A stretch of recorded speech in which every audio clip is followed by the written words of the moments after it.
Hello everyone, welcome to DrZ Academy. In today's lecture, we're going to move on to Chapter 3, Probability. Okay, so let's consider Section 1, Basic Concepts.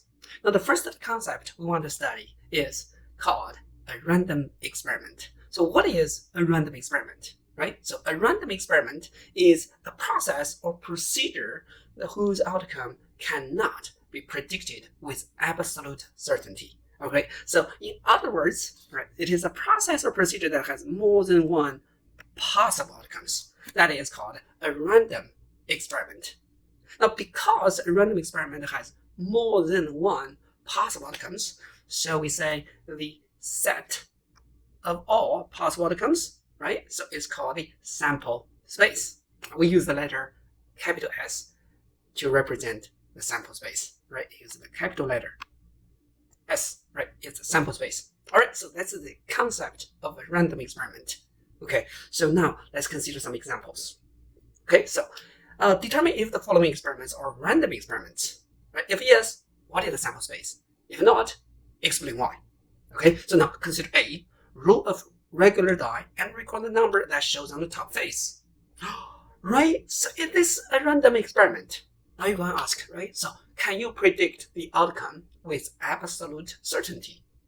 How many possible outcomes are there? Right? For this one, we know there are 6 possible outcomes, right? So we know that which is more than one. So of course, yes, right? More than one. Yes, it is a random experiment. Then if yes, what is the sample space? Right? So sample space S equals, right, using the set notation. So it's curly brackets 1, 2, 3, 4, 5, 6. That's all, right? That's 6. So, and for part of B, right? So roll a regular die and see if the number on the top face is positive. Is that a random experiment? How do you think, right? So for this one, you need to I think this is always positive, yes? Whether it's 1, 2, 3, 4, 5, 6, it's all positive.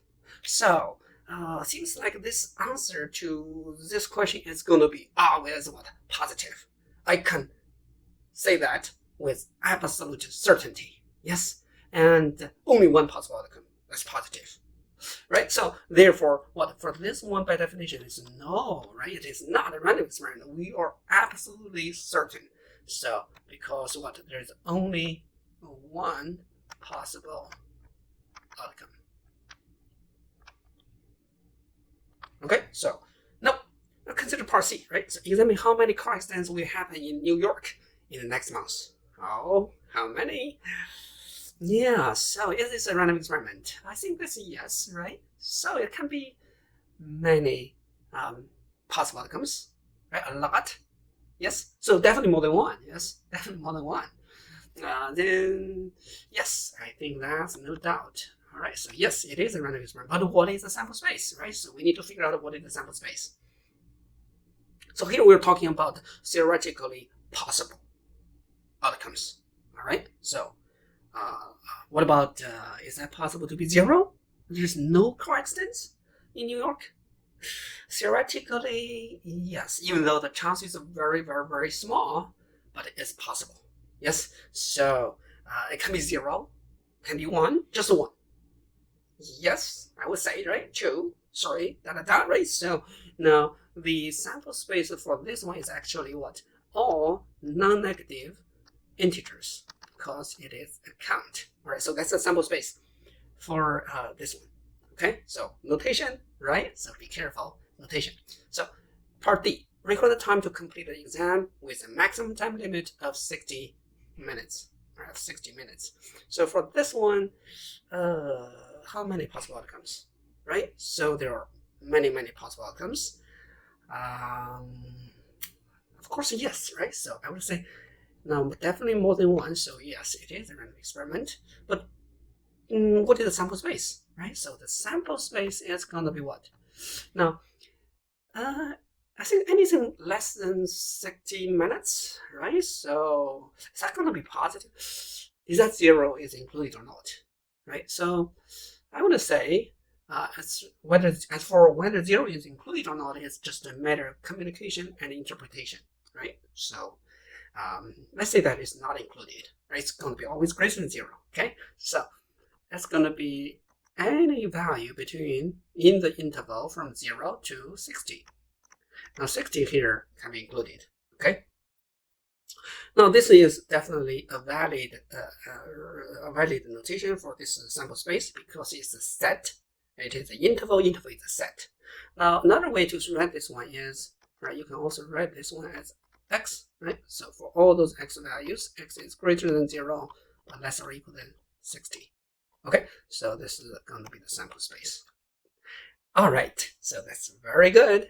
Okay, so now we know the definition of sample space and of random experiment and also the sample space. Okay, now we talked about the probability. We are always referring to something, right? And this something is defined as an event in probability. So what is the event? Now, the event is defined to be a subset of the sample space. Okay, so we say even A occurs if the outcome of the corresponding random experiment is one outcome in A. All right, so A occurs if the outcome of a corresponding random experiment is in A. All right, so events are sets, so the operations and properties of sets in chapter 1 applies to the events. All right, let's consider an example here. Say a regular die is rolled, the sample space is going to be the set consisting of 1 through 6, and letter A is 1 through 5, B is 2, 4, 8. Okay, so A here, 1 through 5, this set is a subset of the sample space, right? Because all outcomes in A, 1 through 5, are also in the sample space. A is a subset of the sample space, so therefore A is an event by definition. Okay. However, for even B, all right, it's not an event. All right. So since what? There is an 8 is in B, but it's not in the sample space, right? So therefore, B is not a subset of the sample space. Therefore, it is not an event of this random experiment. Okay. So now we say A occurs, the event A occurs, all right, so event is 1, 3, 5. If what? The outcome of the rolled die, right? If you roll die and you got 1, right? If 1 is in A, right? So then we say A occurs. If you got a 3, A occurs. If you got a 5, A occurs, right? Anyway, so as long as the outcome of this experiment is in A, it is an odd number, then A occurs. Otherwise, it doesn't occur. Okay, so we say it occurs if an odd number is obtained from the random experiment. That's called the event occurs, right? Okay. Now, for then we can say the probability of an event, right? So let A be an event related to a random experiment. The probability of A, denoted by P of A, is the chance of A occurring in a single trial of the random experiment. Okay, so it's a chance of A occurring in a single trial. Okay, for instance, if a fair die is rolled, right, the sample space is, okay, so here, so A is 1 through 5, B is 2 and 4, right here. So the probability of A, denoted by P of A, is going to be the chance that we get an odd number, right? So since it is a fair die, we know, right, so there are 3 odd numbers, 1, 3, 5, and so therefore in total there are 6. So the probability of getting an odd number is 3 out of 6. That's 1/2. Similarly, the probability of B, right, denoted by P of B, is going to be what? Either you got 2 or 4. 2 of them in even B. So the probability is going to be what? 2 out of 6, which is 1/3. Okay, so very good. Let's call it the probability of an event. Now the probabilities of events are usually determined by a function called the probability function, or sometimes we just say probability. All right, so what is probability? The probability is simply a set function, right, that assigns a real number to each event, a number, right? Okay, science, all right, probably better to this. Assigns to each event a number P of A, right? So named the probability of A, right, such that the following properties are satisfied. All right, so first probability is probability of the sample space is always 1. All right. So for the sample space, the probability is 1. Okay. So probably the total probability is 1. Okay. Now for part B, okay, is the probability of A is greater or equal than A for any given A. Right. So it's non-negative. The probability cannot be negative. Yes. All right. So it must be non-negative. Okay. So for part C. So for any sequence of mutually exclusive or disjoint events, all right, so A1, A2, right? So that is, they have nothing in common for any different events, all right? So we have the following equation, right? Probability of their union equals what? The summation of their probabilities, okay? So now this is called countable additivity. Sorry, so this should be additivity. There's another D here, right? So countable additivity. Now the countable additivity implies finite additivity, right? So especially we call finite, all right? So I equals 1 to capital K. AI is going to be what? P of A1 plus P of A2 plus plus P of A capital K. All right. So now you can write it down as a summation I from 1 to capital K P of AI. All right. So this is called finite additivity. Right. So finite additivity. So because there are finite terms, right? Okay. Very good.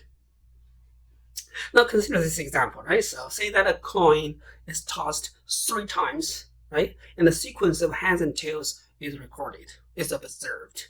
Now in A, we want to find the sample space, right? So what is the sample space? What are the set of all possible outcomes, right? So B is going to be A, right? B, and we want to find the probabilities of these events, right? So now let's focus on part A first. What is the sample space? All right, so for this one, it's a sequence is observed. So let's just use head, right?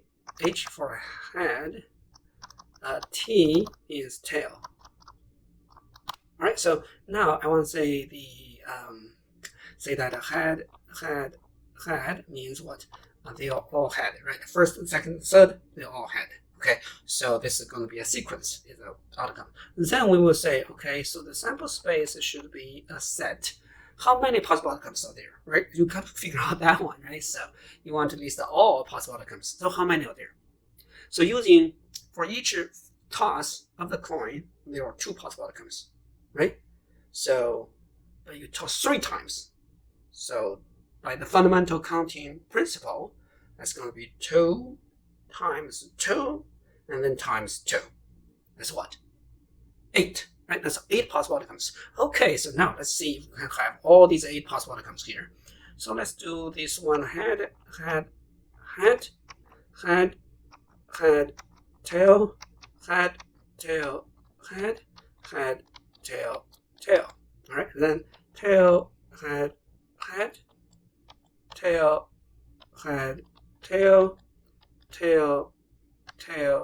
head, and tail. Okay, so how many are there? Okay, 8 of them, right?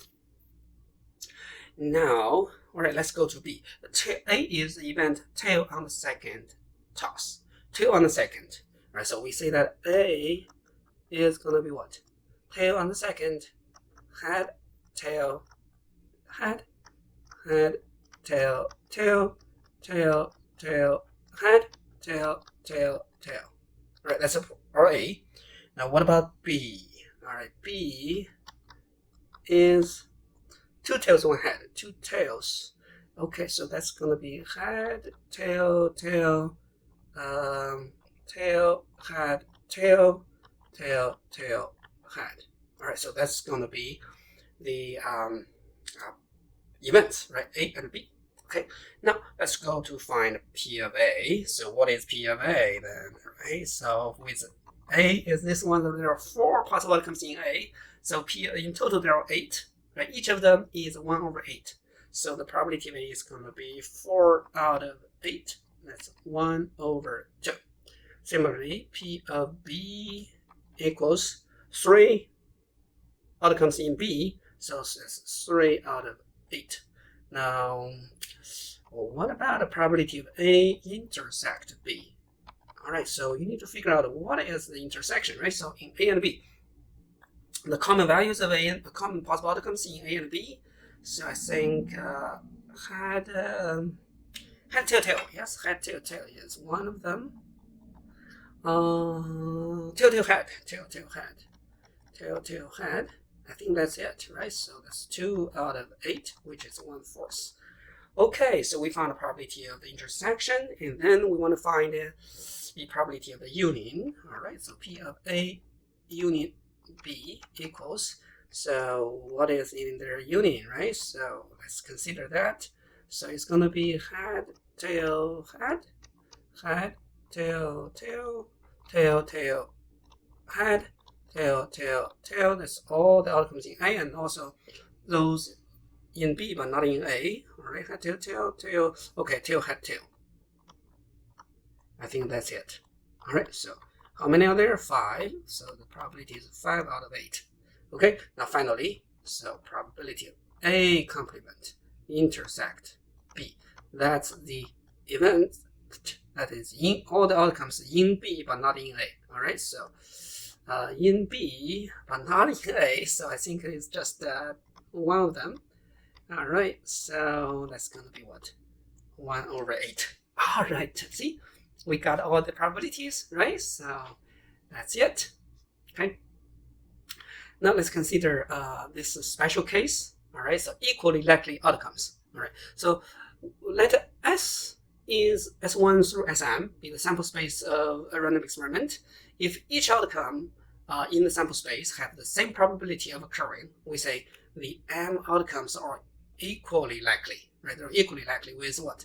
Each of them is 1 over M. The total is going to be 1, right? So where M is the number of outcomes in the sample space. So in this case, right? In this case, let N of A be the number of outcomes in even A, and N of S be the number of outcomes in the sample space. Then, under assumption of equally likely outcomes, we do have the following probability, right? So P of A equals N of A over N of S, right? So, yeah, so this is just one example here, right? So 8 in total, right? So there are 4 in A, so that's why here we have what? P of A is N of A, that's 4. N of S, that's 8. 4 out of 8 is 1/2.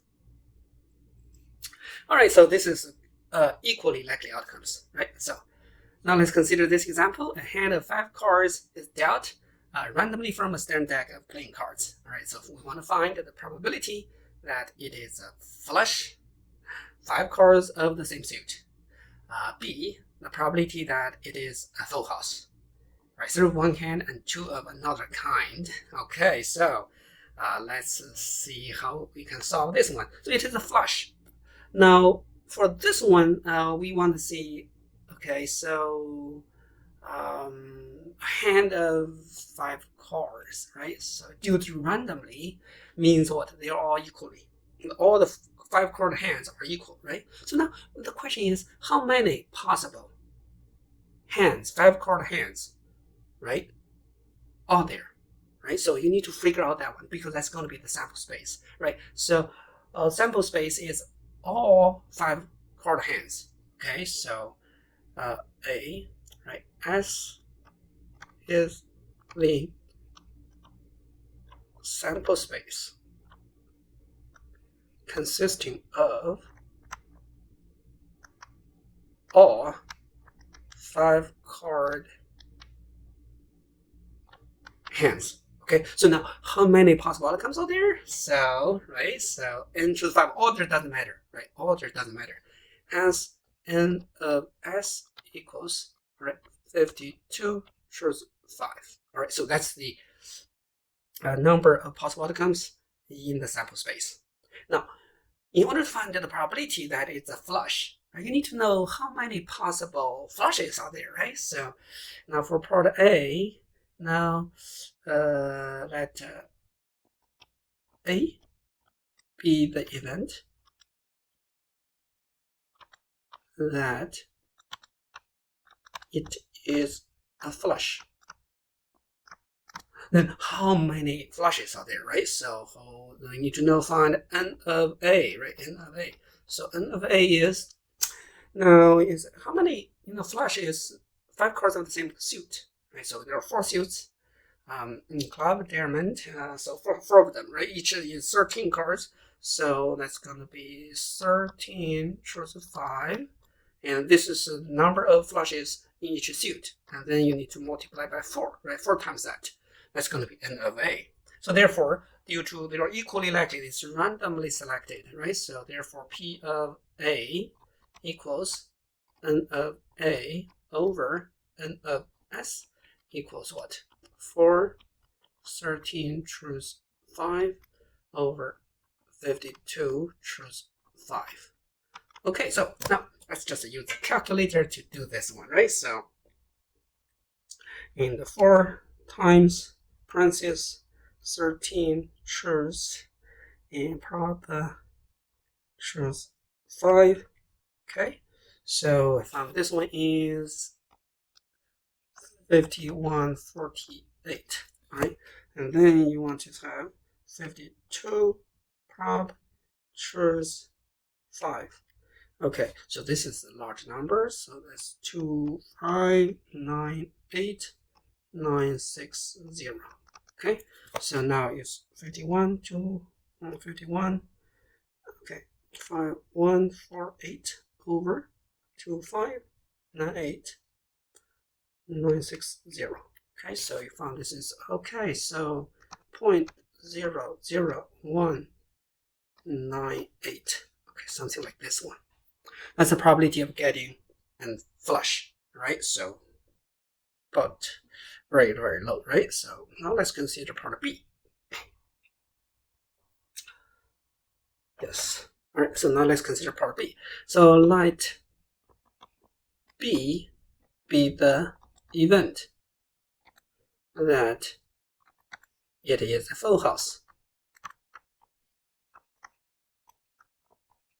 Full house, right? So now you need to know how many possible full houses are there, right? So n of B equals, now firstly, 3 of one kind, so you need to choose one kind. That's 13 choose 1, all right? And then you need to choose 3 out of that's 4 choose 3, all right? And then choose another kind, that's 12 in the remaining 12, all right? 12 choose 1, and then you choose from this 4 choose 2, right? So that's the number of full houses. So this implies what? The probability of B is going to be, all right, so I have n of B over n of S, which equals, or you can plug in here. So we have, okay, let me just find this one first. So this one equals what? 13 times 4 choose 3, okay.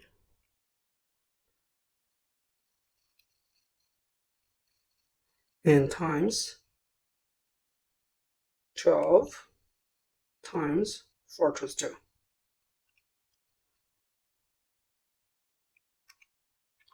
Okay, so I found this 3, 4, 7, 4, 4. Okay, 37, 44 over, okay, 2598960. All right, let's just calculate this one. Right, divided by 2598960. Okay, so that's going to be 0.00144. Okay, so that's even smaller, right? So 0.0144. Okay, so what? Full house is harder to get a full house, right? So that's why a full house beat a flush. Okay, so very good. All right, so okay, let's consider another one. So there are n different coupons. So one coupon is randomly selected at each round. And what's the probability that at least 2 of the coupons are the same? among the first 4 coupons. Okay, among the first 4. Okay, so you just select, okay, n coupons. All right, so you just select 1, 2, 3. There are limited, okay, n different coupons, right? So different types of coupons, and you're just choosing one to another one. So this is setting you got to know, right? So you're continue doing this one, right? So there are 4 different coupons, right? You got one in each round. All right, so 1, 2, 3, 4, 5, 6, 7, and continue, right? So now what is the probability that at least 2 of the coupons are the same for the first 4 coupons? I think it depends, right? So if n is less than 4, then it's gonna be always at least 1 coupon will be repeated, right? At least 2 of them will be the same. So the probability is going to be 1, right? So the probability is 1.